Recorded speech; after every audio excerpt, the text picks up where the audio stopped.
Hey, what's up, everybody? It's me, Danae, and I'm here with a message for you. Happy Saturday, October 21st, to be exact. It's a beautiful fall day. Well, depending on how you feel about 60-degree temperatures, it's a beautiful day, but as you can probably hear or will hear once this plane passes by, the trees are rustling and bustling, and it's pretty calming, soothing to say the least. Not too sure if it's actually going to sprinkle a bit because it seems a bit cloudy, but I didn't notice that in the forecast, so hopefully not. But in I don't really care actually. Hopefully so. If it matters to the earth, doesn't matter to me. But hopefully it doesn't cause a disturbance to where I have to actually get up and close this window. That's really what I meant. But before I start, cards are cut, so we'll get right into it for a minute. I've had a couple of strong downloads today, strange and strong. The first one, both of them actually, while I was in the shower. The first one was Objects in the Rearview Mirror.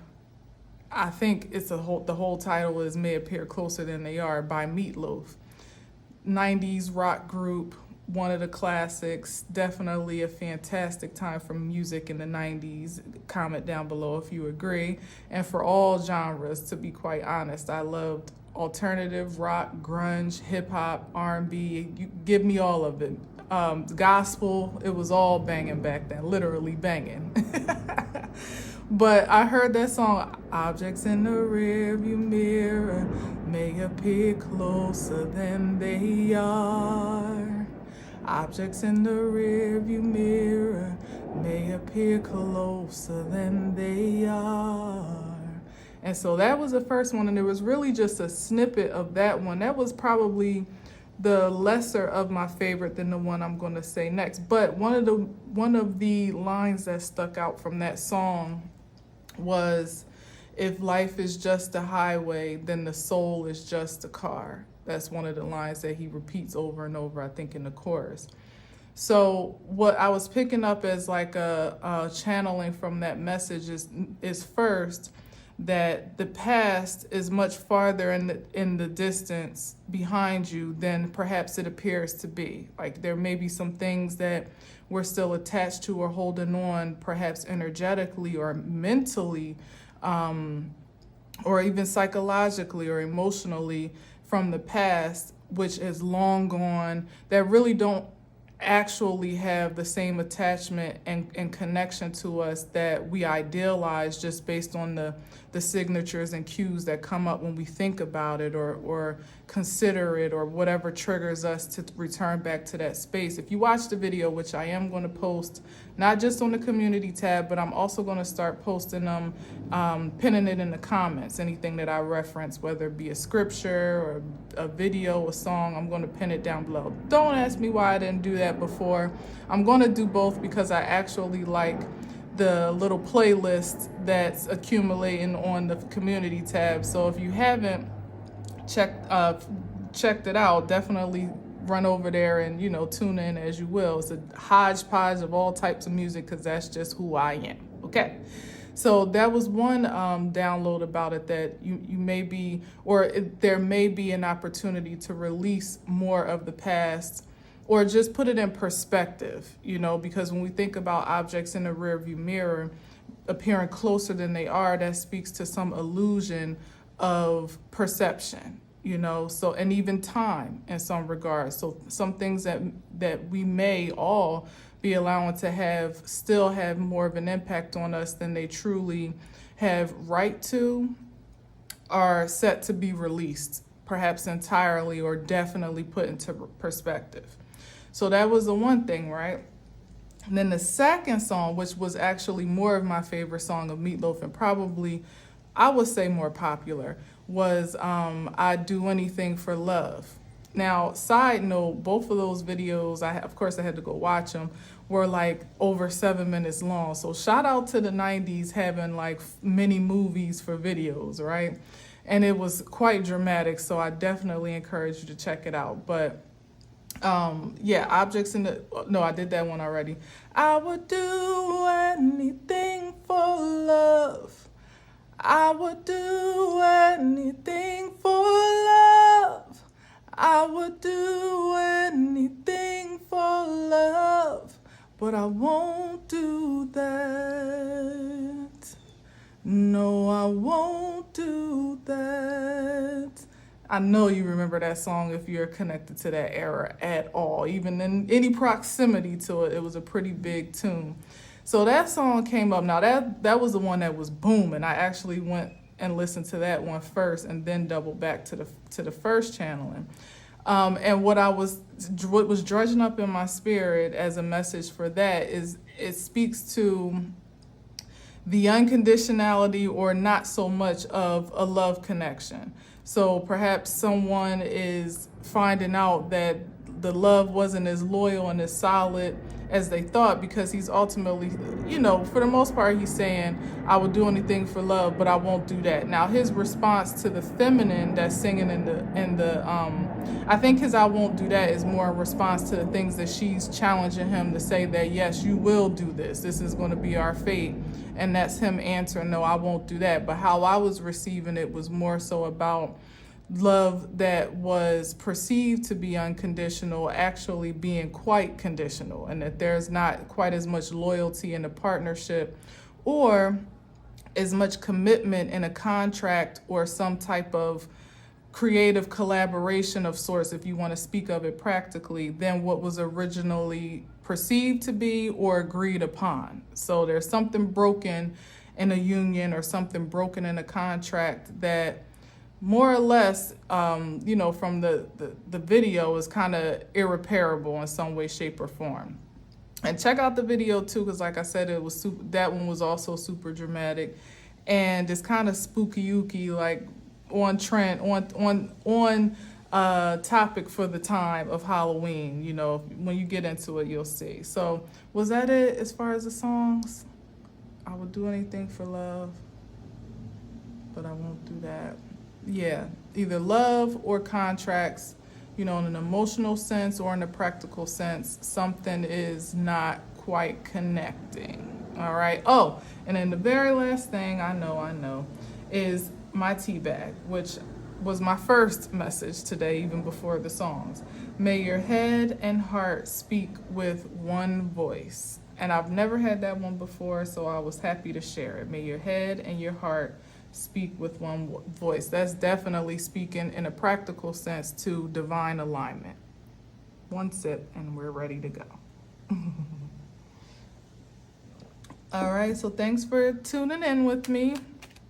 We'll get right to it. Hanging in there with my my chit chat.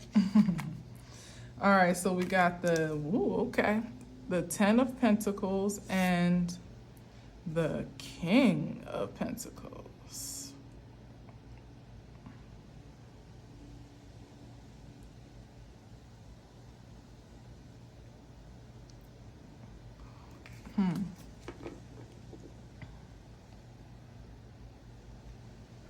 I don't know. I'm hearing the song again, and I'm definitely gonna get some more cards because we don't want to stop here. But the song "I Do Anything for Love," but I won't do that.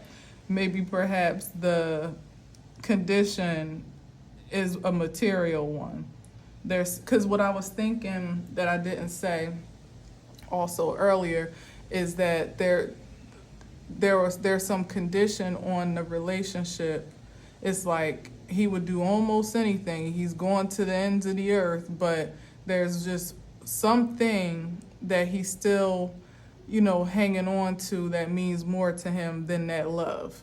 And who we have here is the King of Pentacles up against the 10 of Pentacles.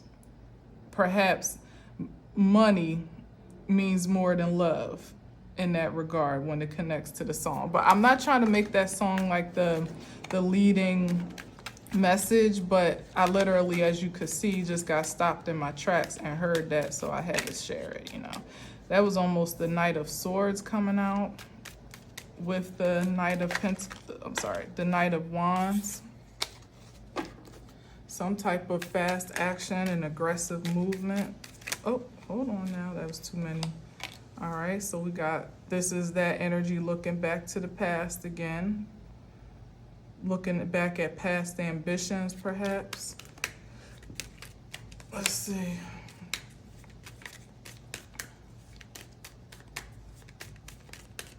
Yeah, so like I said, I'm not trying to make those songs the message, but 9 times out of 10, there's something there.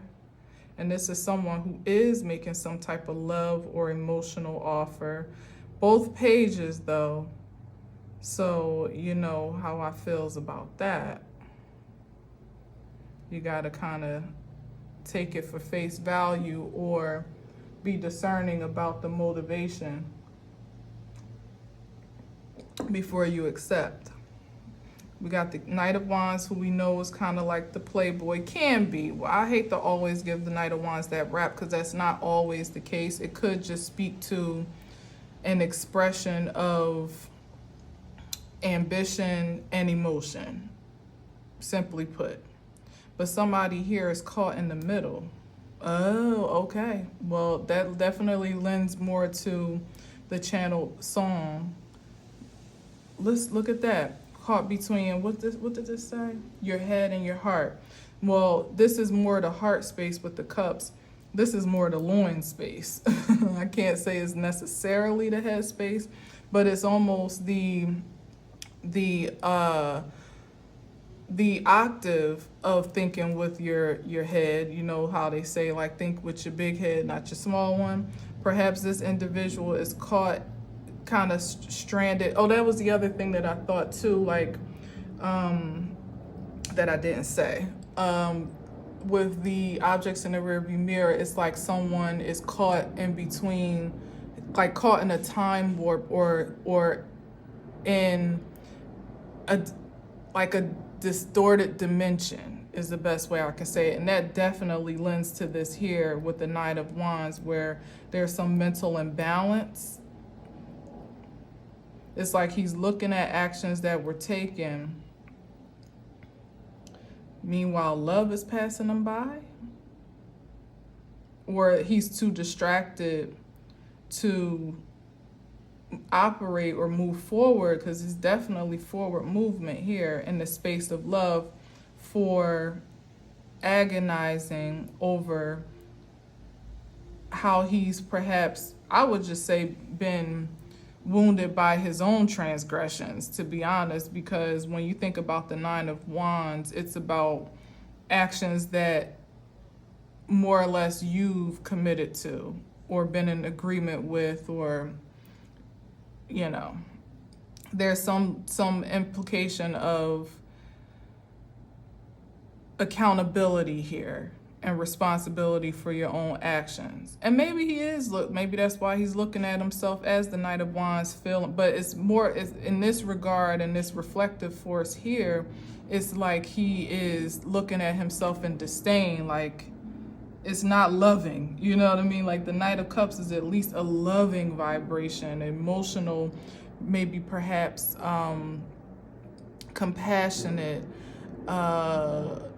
sympathetic, empathetic. It's like the Knight of Wands is kind of, he's passion based, but not so much love based, if that makes sense. You know, there is a difference between the two. Like, he can move on his impulses, but they can also lead him into distractions or detours that weren't necessarily accounted for, delays even, perhaps. As I said, he's going backwards in terms of the flow of this spread. We're moving this way. So I'm seeing, okay, so here up top, that's what it is. So this was a King of Pentacles before, and he is caught in a time warp, thinking about when he was the man, when he had everything under control, when money was flowing and it wasn't even a second thought about it. He was building some type of legacy, some type of some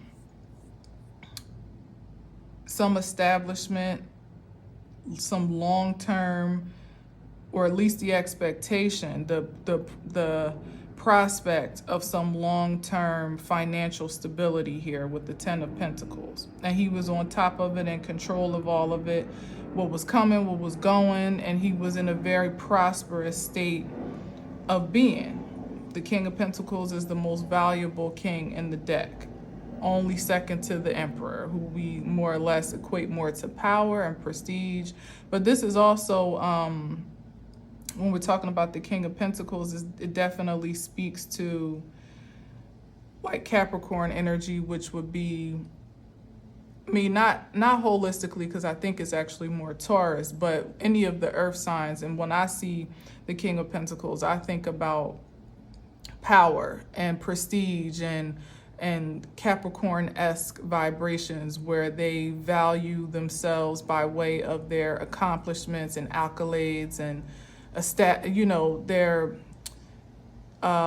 recognition, more or less, like positions of power. So it wasn't just monetary, but there was also some position of power and authority that he occupied in this King of Pentacles state. And perhaps, in collaboration in some regard, because the Ten of Pentacles definitely speaks to family. So either he was working with a host of other individuals, or he just felt like, he felt like he was taking care of his family or setting up his legacy for the future in some regard. But there's a great disparity here, assuming that this is him here in this middle. And it's interesting that things are reflective, like objects in the rearview mirrors, like he's here looking at this pentacle, but this is the past if we're talking about forward movement from left to right. So this ten of Pentacles is here. And although he's a King of Pentacles in this regard, I'm getting the sense that there's been some progressive movement away from this state of being where there were many pentacles. He may be holding on to dear life for what's left of what was ultimately a great fortune. And I keep coming back to the family thing. Like he's feeling somehow on the outside of the grace of this establishment, or this, because it could be conventional family for sure, and usually is, more or less, when we're talking about the Ten of Pentacles, because we're talking about legacy and dynasty. But it's whatever collaborative establishment was created for the purpose of this fortune or this financial win. It could be actual family, or it could be friends, or it could be just associates. It could be a mix of the two, or all three, or whatever. But for whatever reason, he's kind of outside of the inner sanctum or inner circle, whichever one makes sense. I don't know why I said sanctum, because I don't even really know what that means. I think I do, but I don't. I never use that word. But there's some society here that he's now at odds with, or it just could be the reflection of it at its best, and now it's just him out here more or less independently. So perhaps I'm feeling like looking to try to recreate that success in some regard, but having much less support to do so, and perhaps even much less resource. But there's something that he still is, or maybe it's like I said, it's somebody caught in a time warp or an illusion of time, or in a distorted dimension. So maybe he's still thinking that, because what I was going to say is that as the King of Pentacles, there must be something that he's still holding on to materially that reflects to him that he's still in a good place. But objects in the rearview mirror, meaning the success of the past, may seem that it's still active and prominent. Maybe he got a few dollars in the bank account that still gives him some sense of security or stability in a material sense. But I'm sensing here that emotionally and energetically, there's a great split here. Some aspect of him is still stuck in the past, while there's another part of him that is almost urging him. Like, see how this horse is moving even more? This horse is moving fast, like bucking. But this horse, it almost feels like is trying to pull its way into the future. Like his head is more prominent and more stable steps. Like this horse, like I said, is bucking with both hind legs up, probably galloping in some regard. So there's something that's trying to drag him back into the past, maybe into, like I was saying, back into the past tactics that ultimately afforded this great wealth that obviously didn't really create a great balance here, because with the 9 and the 1, that's the 10. There's something that has come to an end. First of all, we got the 10 there too, but there's something here that's come to an end energetically that he's still dwelling on. Like it's over as far as he's concerned, when maybe perhaps he was the playboy and he was bucking and galloping along footloose and fancy free, and this is his inner soul, but there was a projection of him being the King of Pentacles, which is like the kingpin, the man, on top of an empire at that. This could have been someone that was really, man, probably a force to be reckoned with at his best. Playboy is probably a nice term for this guy, honestly, because this is like all these wands could have perhaps been notches in his bedpost, if you know what I mean. Yes, we know what you mean because you said it. It could have been energetic exchanges, different insertions of his wand into people, places, and things that, as it stands, have not yielded his highest good, because he's unstable right here. If he's not able to fully depend on his wealth, maybe perhaps that was the thing that he led with. Although he had the spiritual nature of the Knight of Wands, he led with this King of Pentacles persona. Because, money talks, don't it? And power can be impactful and impressionable. Power is influential.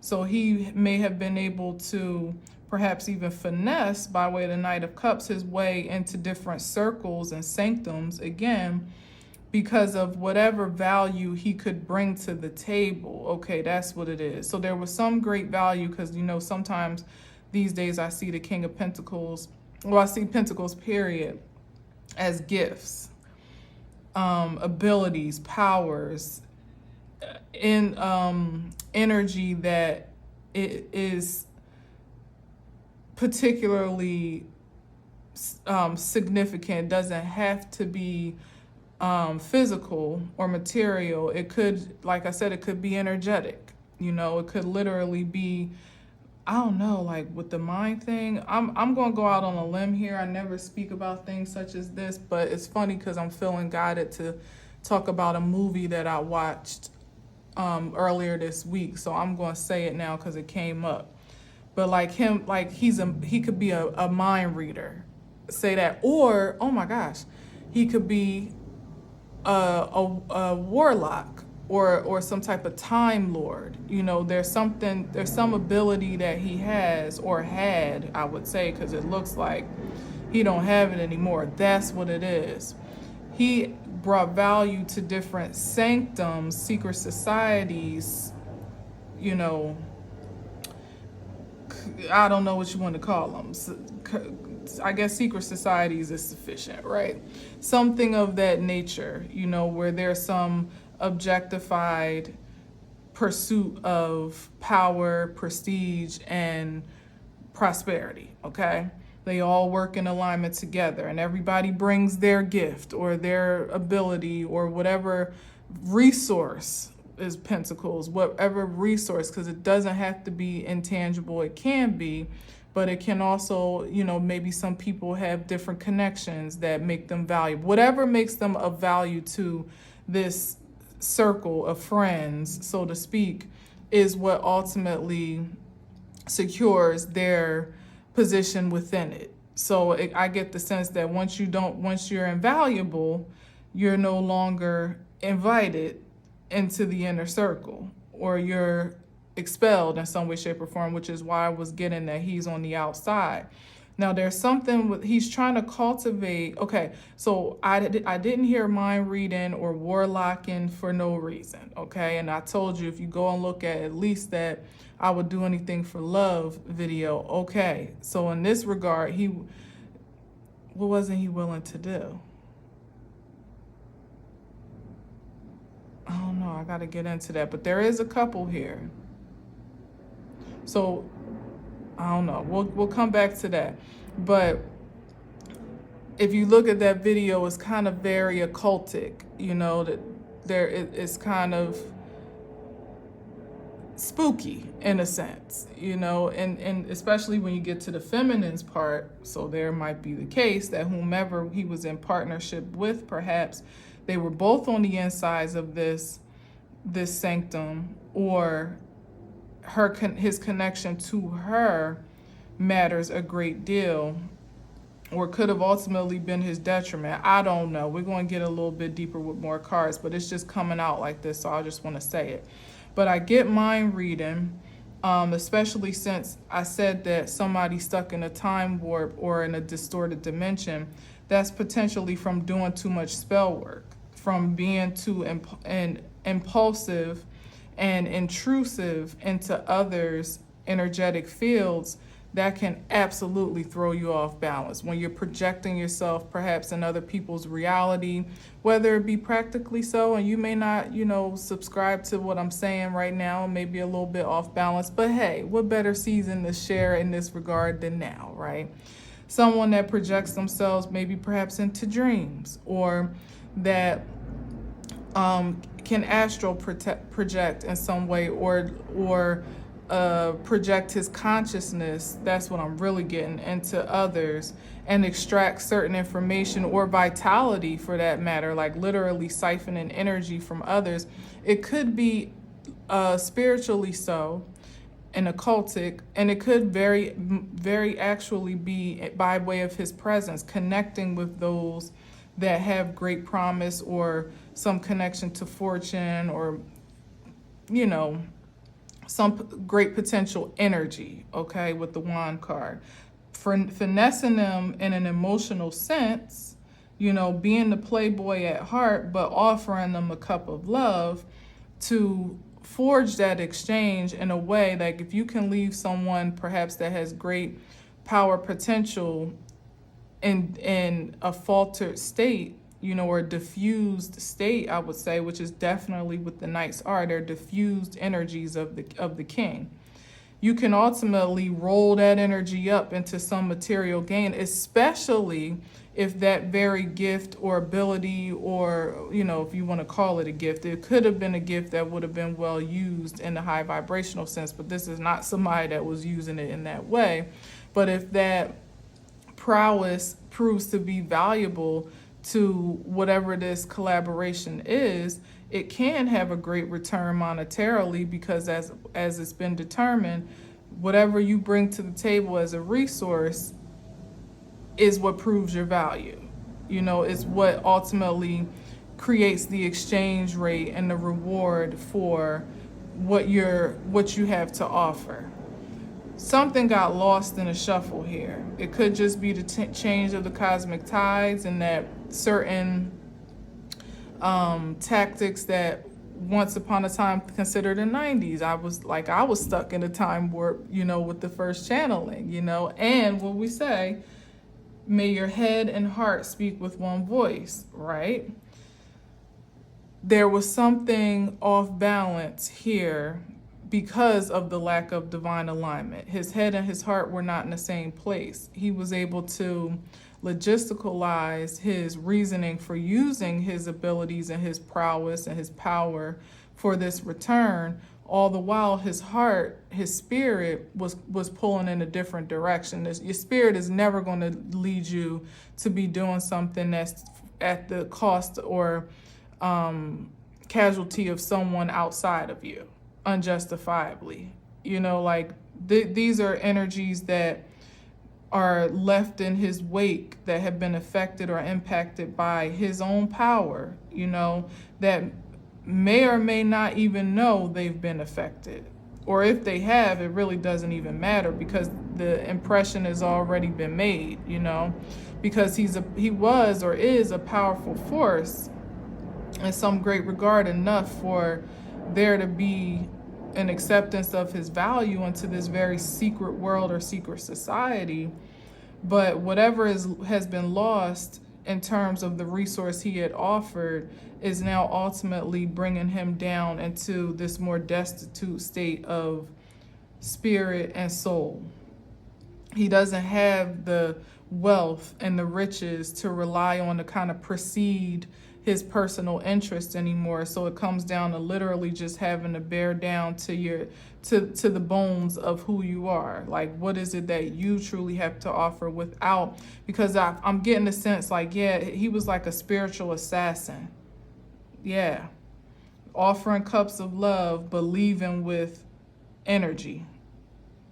Other people's energy, the best of their vitality in his back pocket and just soaking it up. This could be practical in the sense of like gathering information.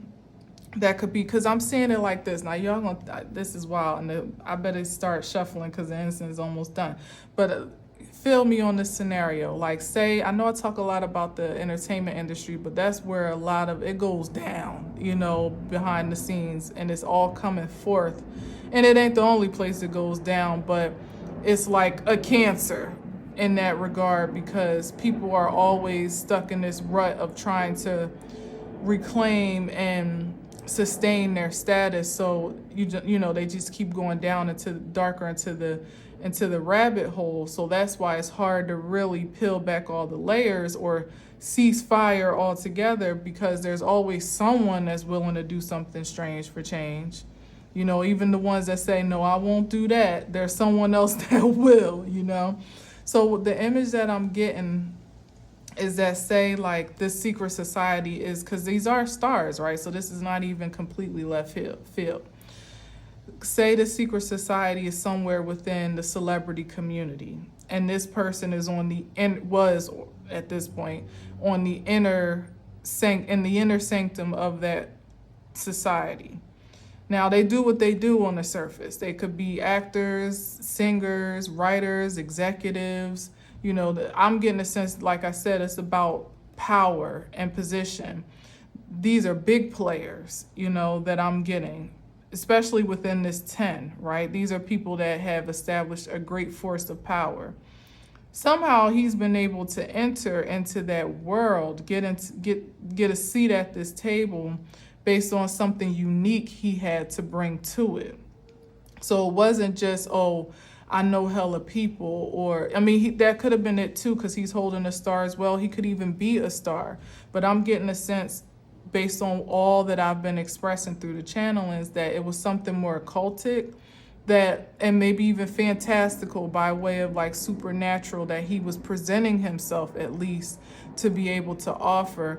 And in the background, his means of actually securing that power may have been, in fact, very practical and not as fantastical at all. But how he presented himself to be of value was something that was intangible, perhaps otherworldly, and unique amongst those that maybe work a bit more practically, so are more grounded in their forces. You know what I mean? So he could have, like I said, presented himself to be a time lord or some type of warlock, or has some type of into the occultic world that ultimately would give them an in or some access to a greater force and power to secure even more money and resources for them. If he wasn't bringing in some type of wealth, he wouldn't have been invited. He definitely wouldn't have. Consider this is the 10, so he spent a great deal of time in that space and within this connection. Maybe it's them saying that I won't do that. Like I said, it's something about a contract where he thought that he had a more solid foot in, because he thought what he was bringing to the table was so invaluable that it secured his position, that they couldn't possibly find anybody to do what he does. But something was faltering about his ability. He wasn't proven to really match his value the way that perhaps he was, or the way that he implied he could. So he became disposable, is what I'm seeing here. And because of his, this could actually be his physical actions. So like I was saying, okay, he's a part of this group, this secret society. He presents himself to be some type of magician of sorts, to have some type of power, and the wind is picking up as I'm saying this. Now he's been able to work some magic, at least illusionarily so, you know what I mean? Remember I said that one song about the objects in the rearview mirror is about an illusion of perception of time and time. So he was able to work some type of illusion for long enough to keep him, to give the impression that, okay, this man must really know what he's doing, or he's got some real tricks up his sleeve. So he got invited deeper and deeper into this community. But what was really going on behind the scenes is that his tactics, his actions, this is what he was actually doing to present this power and to make good on whatever his promises were, whatever the expectation was from these men that would keep him in the circle, because that's what he was dying to do. He had to continue to make good on that, and he was willing to do it at all costs with the Knight of Wands, because his lust was for this prestige and this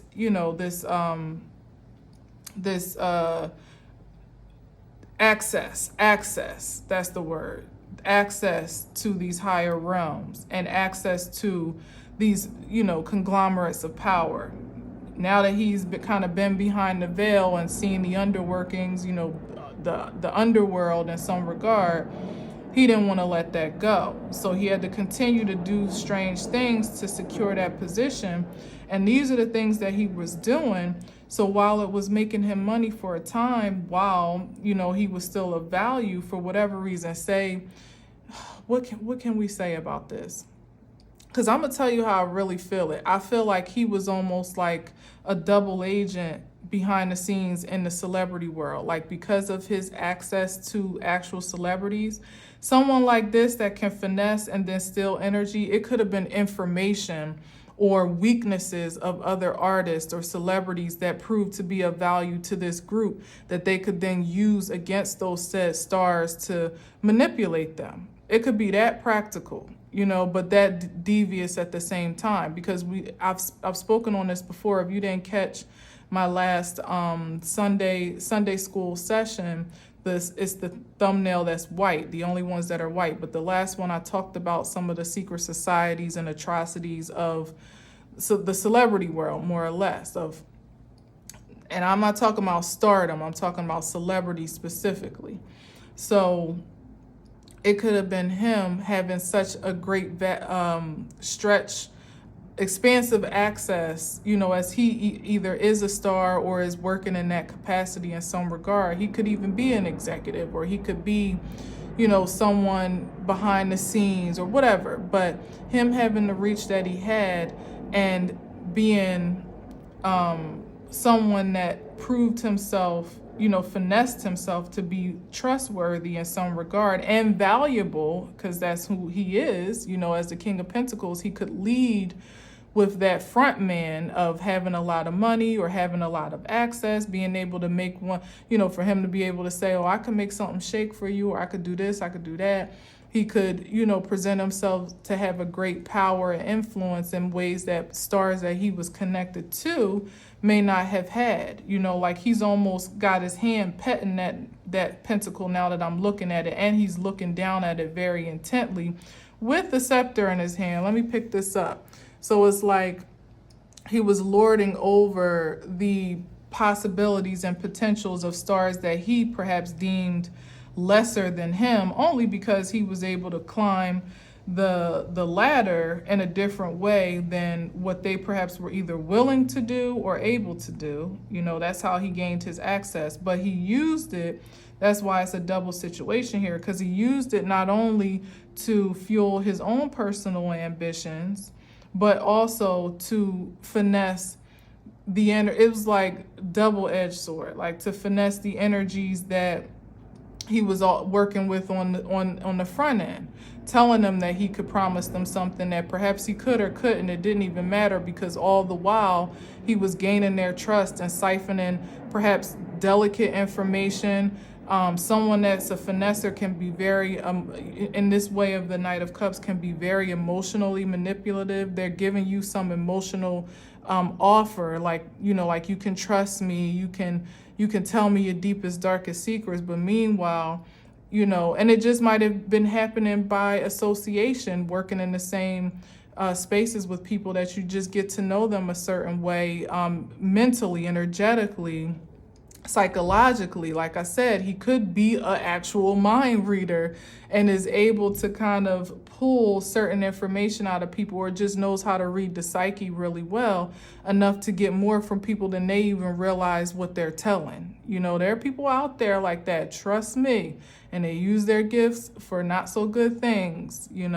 That's why the gift is really not dispensed on a great scale, because it's such a dangerous one. And those that have had it were in alignment to have a great value to society and to, the universal order of things. And the testing ground was within this last decade or so of what will you do with your gift. And that's with any ability, but particularly the really strong and potent ones such as this.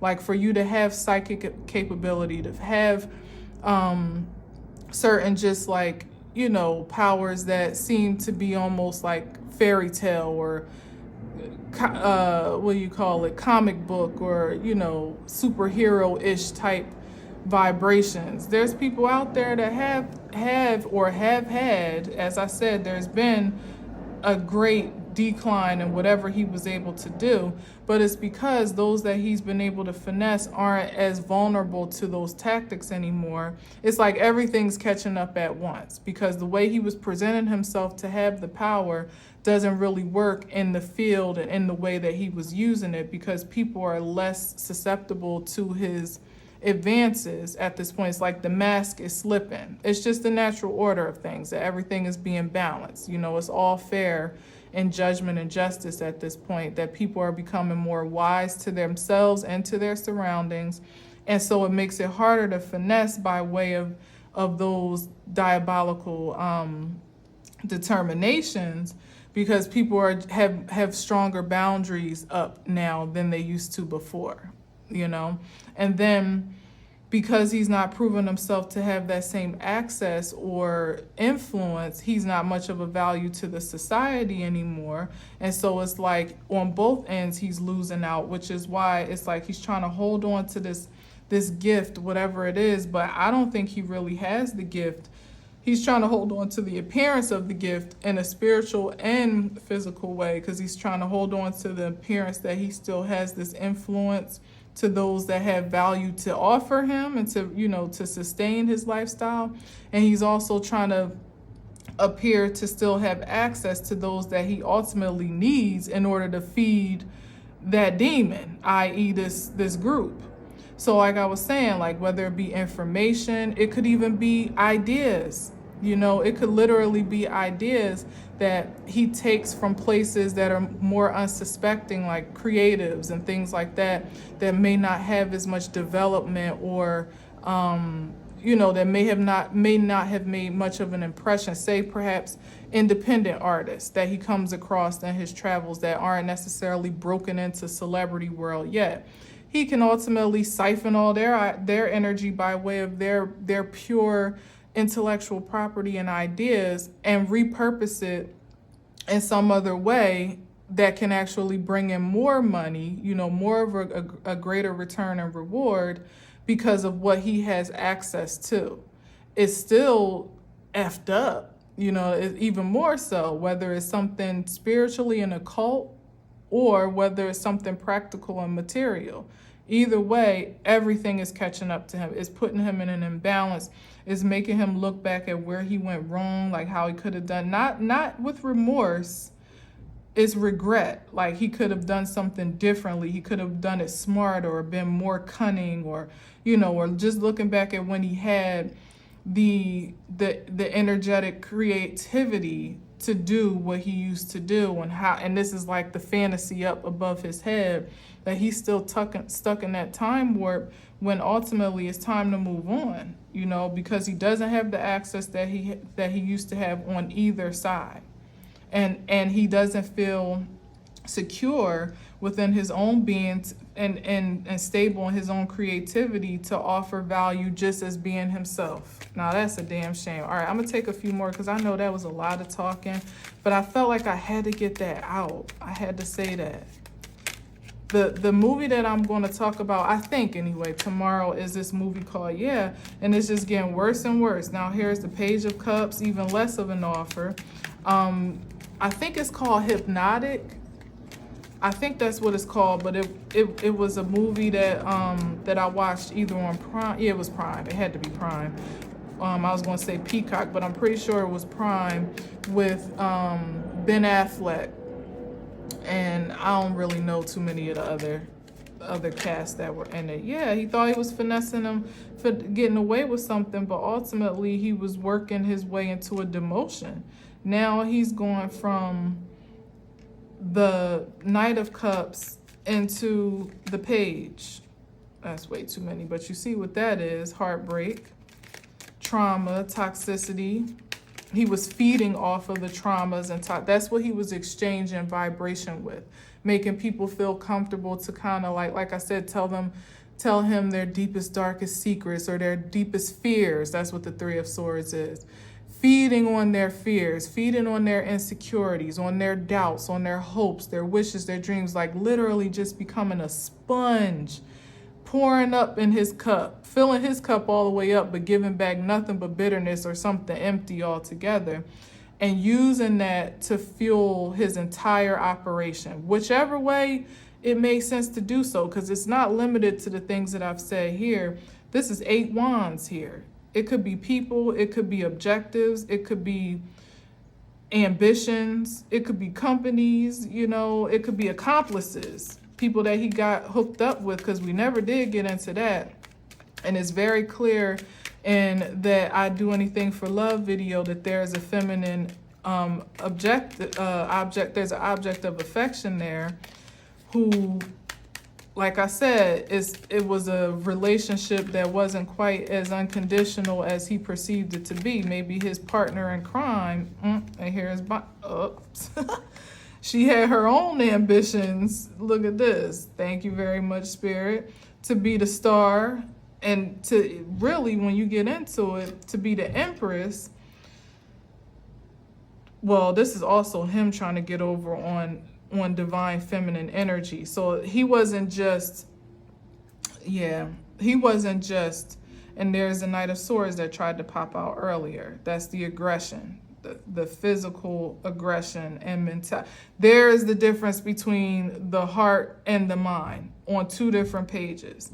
Him objectifying stardom and celebrity, really celebrity in this case, because stardom is about being healed. With the star card, that's about being whole and healed and completely content with who you are organically and expressing from that vulnerability, not putting on airs and presenting yourself as some illusion of something that you're not for some objectified reason or for some desirable outcome.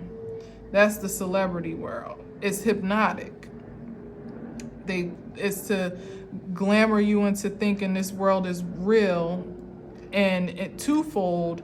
Either you can have access to it too, or you can't have access to it. You know what I mean? Like, you're the odd man out, and this is a secret world that only we are privy to, and only the best of the best. And then it creates this craving to want to be, again, on that inner sanctum. And this is in the practical sense of celebrity. So you aspire, those that have a heart and a mind to, or I should say the will to, and anyway, to express themselves on that grand stage that society ordains as celebrity.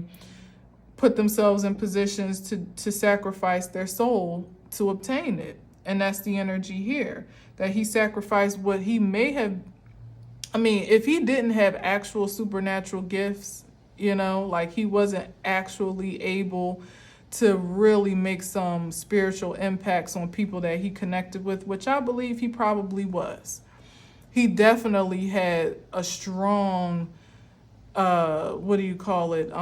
strategy, because the King of Pentacles is a strategist. He had a strong strategy. He played a good game with those that he encountered to present himself to be with that high influence, even if he didn't have it. Like he played the game and he played it well. He was very convincing, So even if it wasn't some supernatural, you know what I'm trying to say. Even if it was very practical, it was still very good enough to make as much of an impact as he was able to fool everyone in his company. And now, with this Seven of Swords, it's like he's running into himself, literally going back to square one, as I said, with the Page of Cups, almost back to like a childlike, docile state, where he's going to have to deal with the energies that he's been expelling.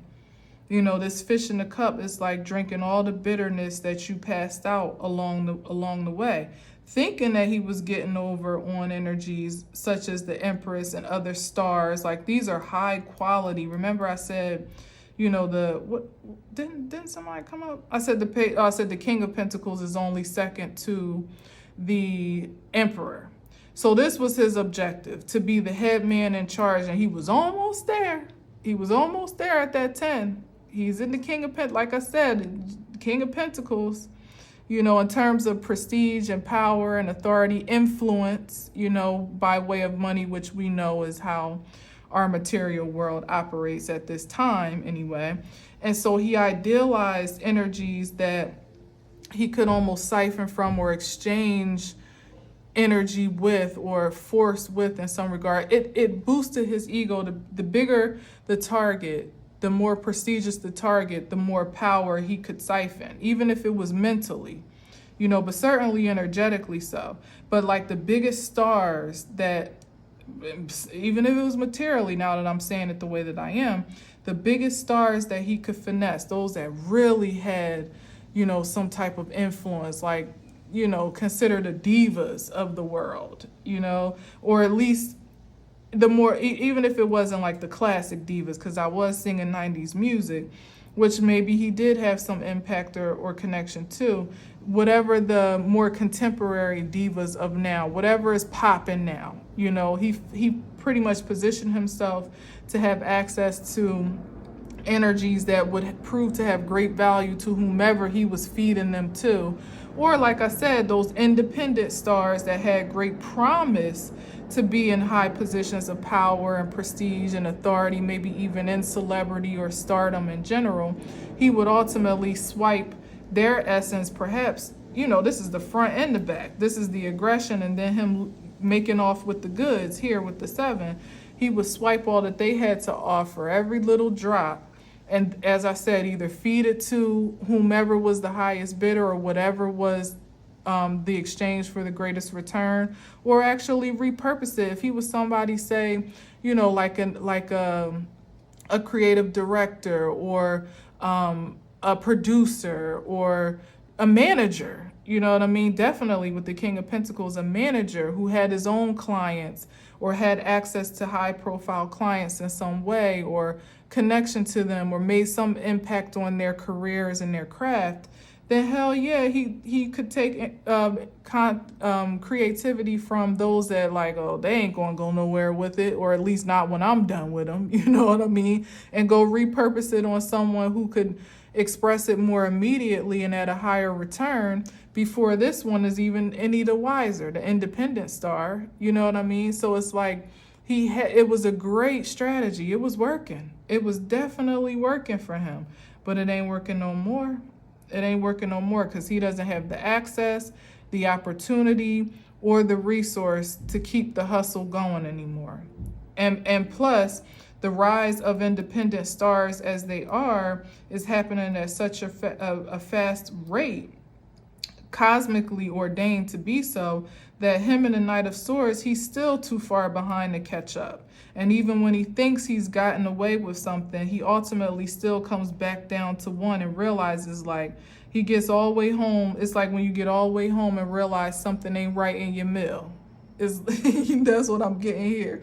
Like, damn, they didn't give me that cheeseburger, or they missed the fry, or you know what I mean? Like something is missing. That's what it is. Something is missing, because now how things are cosmically, you can't fraud your way through life anymore. And it's like, even if he took something good away here in this regard and tried to put it on someone else, i.e. that partner, you know, because I'm gonna say it like this partnership is not here for a reason, and that video is not what I saw for no reason either.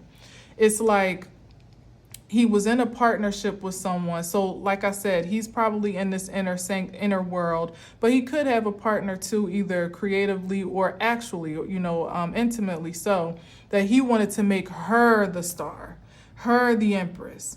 And it's, you know, for whatever reason, she don't really possess that natural talent on her own. Otherwise, it would be a no-brainer.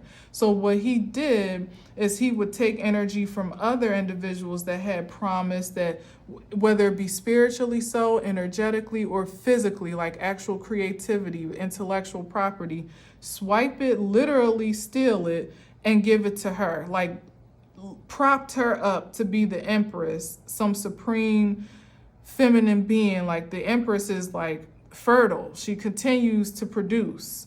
He was a producer. Or a manager of some sort. And he propped it up on her, dialed her up real nice. But no matter what, like I said, there's still always going to be something missing when it's not authentic. It doesn't matter how you got it. It doesn't matter who's at a loss for not having it anymore. It doesn't matter if you actually got away with all the goods, like down to every keynote, every lyric, every dance step, every vision, every business prospect or idea, like whatever it is he stole seven times over, perhaps, you know, with the Seven of Swords, it still wasn't enough to truly have value in the grand scheme of things, because it wasn't real. It wasn't real. Just like that fish don't belong in that cup, it belongs in the ocean. The energy that he was stealing and placing, you know, manipulating elsewhere was a facade. It was fraudulent. It was fake. It was phony, like much of the celebrity world is, which is why that veil is being ripped down and is blowing up, literally imploding from the inside out, because it's time's up for false fortune. You know, it's like now you have to really have the spirit and the creativity to match literally your head and your heart speaking with one voice and one divine alignment, as it's expressed here with the star, to make a true impact. That's just how the universe is set up now. Now, those that are still looking to be entertained, you know, fraudulently or through the mirages of societal standards of success, I'm sure there's still some audience there, but I feel like with the shift of things, even though the so-called lower vibrational masses still crave for something that at least appears to be real, hence why reality television has completely taken over, and sitcoms and such are just not all the rave as they used to be, say perhaps in the 90s, you know? Nothing, no channeling is lost here in this message, and I love it. So it's like, even those that would be entertained and would gorge, now we know reality show is its own facade for what it's worth, but they at least want to believe that they're watching something real. You know, it's only a matter of time for that falls to the wayside too in some regard. But in the meantime, you even got to come better in that. You know, you can't even pull the wool over the sheep's eyes as much as you used to be able to, and just feed them cake and put on a good 1-2 soft shoe and send them on their way. It's like, nah, where's the beef? Literally from the 90s. Where is it? Like, I didn't order fish, I ordered beef. I want something I can sink my teeth into, something that makes me feel, something that looks real, that makes me, feel emotional, feel a connection. Empty cups, let alone tainted cups, don't make the same impact as authentic stars do. Because a star that's emoting and expressing from her authentic nature, or his authentic nature, is pure energetic force. It's pure creativity. It makes an impact, an impression, and it forges an inspiration. That's not something that can be faked. So now he's, like I said, he's stuck looking at the past because he doesn't really have the energy to forge ahead into the future that is ultimately getting away from him because he stuck too much to what he thought was always going to work. He thought the industry was always going to maintain its influence and power in some regard. And as long as he could figure out his way to manipulate and maneuver and monopolize, he would always have a place within it. But surprise, motherfucker, times have changed. And now you actually have to have some talent, some real talent, a real gift, not some stolen impression or expression, but an actual gift to share, something to show for what you're looking to gain from the industry itself. Even within the industry, your energy is no good even there anymore, and that's crazy. Look, High Priestess. Yeah, like he tried, and this is that occult energy that I was talking about. This could even be, man, I can't even get deep into that because the incense been out and it's going to get longer. But this is secrets exposed. That's it. This is that practically so. That who he was aligned with, first of all, he could have been presenting her to be some prestigious spiritual force or source in some regard to this collaboration here. But I really get more that, and it could, remember I said that there's some who he hooked up with.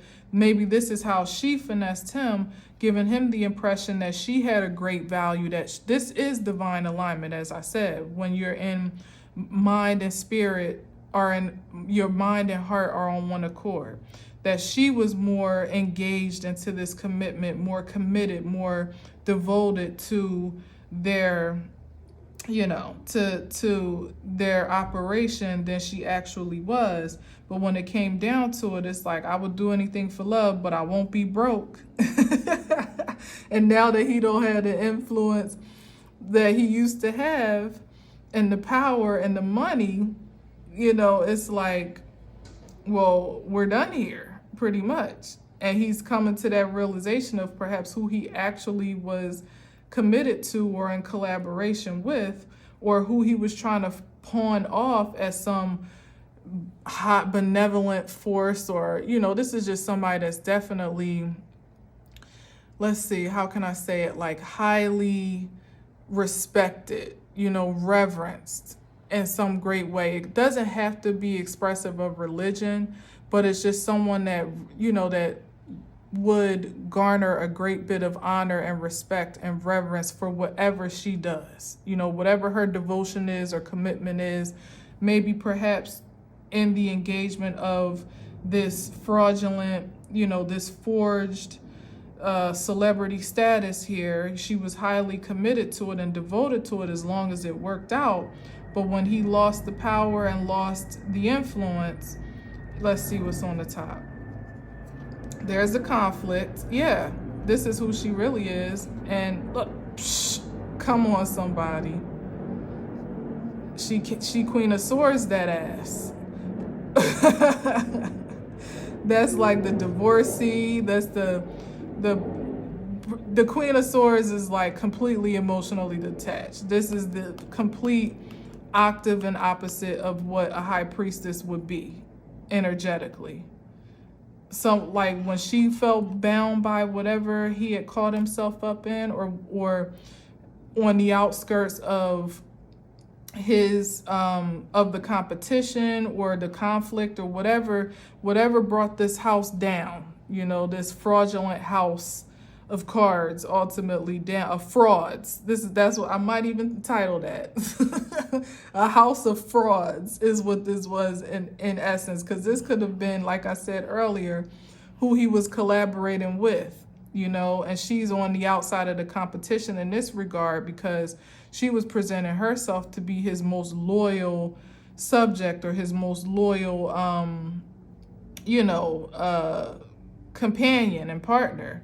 But when the going got tough, she got going. She wasn't trying to be caught up in that same confusion and conflict and competition and, turmoil. Ultimately, this could be the people finally waking up, seeing his true value and perhaps what they've lost on account of connecting with him. Maybe it's actually coming to light and is contributing to this Nine of Wands energy here, where it's put him stuck, kind of like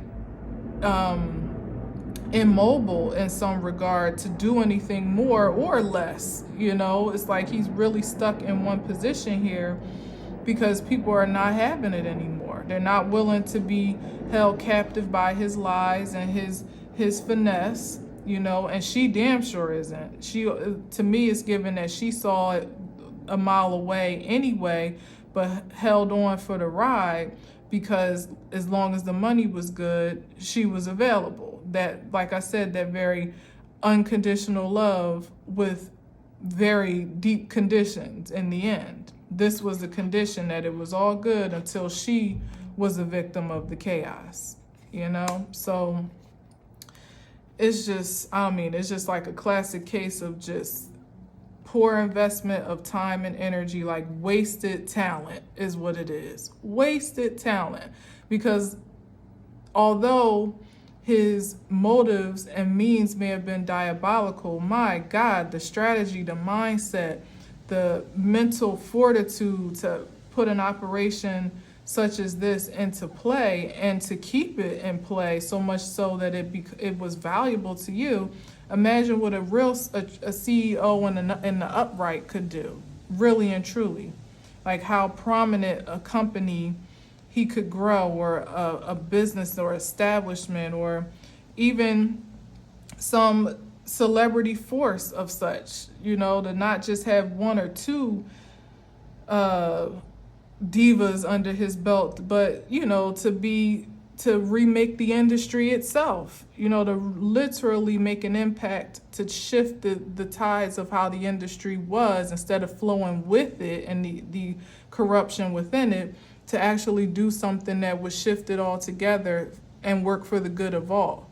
That's something the spirit could have got behind and would have really, supported in a powerful way and would have sustained, so that he wouldn't be in this position now to have ultimately lost impact and influence and perhaps income in a very depressing way, because that's what he is depressed with that Nine of Wands, because he's realizing that everything that he did, he's realizing pretty much what I'm saying, that like if he could have done all that, he could have done so much better, perhaps with just more time and energy spent in a way that would have had more longevity. He went for the immediate gratification, like the Knight of Wands does.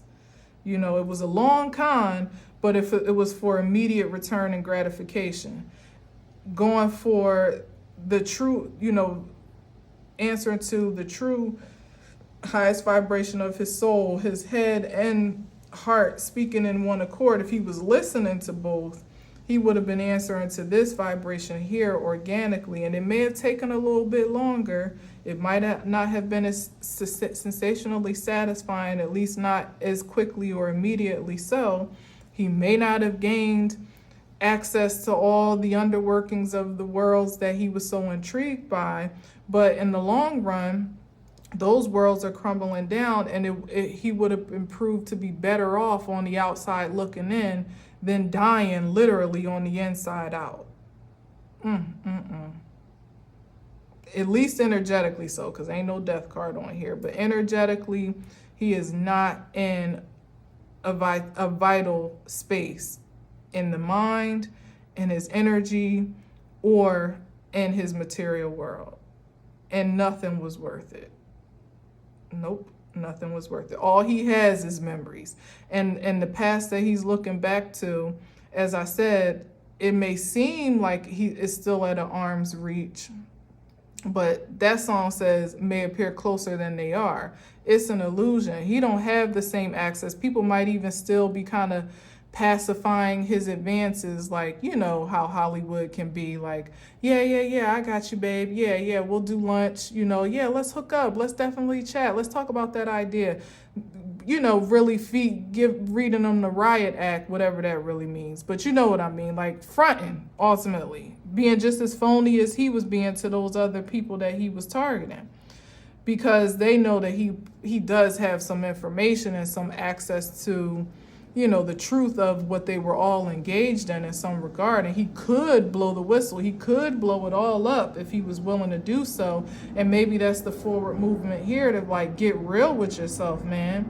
See where you really truly are at this point and start loving on yourself and maybe offering something of value emotionally and energetically, maybe perhaps some actual remorse for, or at least atonement, I would say, for what you've done by way of now becoming forthright in the truth of it all, instead of still trying to go backtrack into spaces that have long since spit you out by now. They're only entertaining him for their own entertainment, for one thing is what just came up, and also for their own protection, to kind of like keep them at bay and hold them off for fear of the energetic exchange or the energetic release that he could make that could be a detriment to what they got going on, that they all trying to hold on for dear life to as well. Everybody that's not operating in the highest vibration is in great detriment of losing it all. You're definitely not making nothing new in that regard. So you're going to be holding on to dear life to whatever you've made, and you might just lose that as well if you're not willing to shift your mindset, do something different, make more positive investments into the universal order of things. Only what is pure and organic and high frequency is going to be granted longevity. And that's just what it is. That's just what it is. So try as you might to do it in any other regard, it leads to a dead end. The only way to do it is to be yourself and to be in a space of grace and gratitude for others that are being themselves without judgment accordingly. Even for the worst of these, I'm just telling the truth. I take my hat off to you for the power play that it was, you know what I mean, and for the way that you were able to sustain it. However, it's now time for a shift.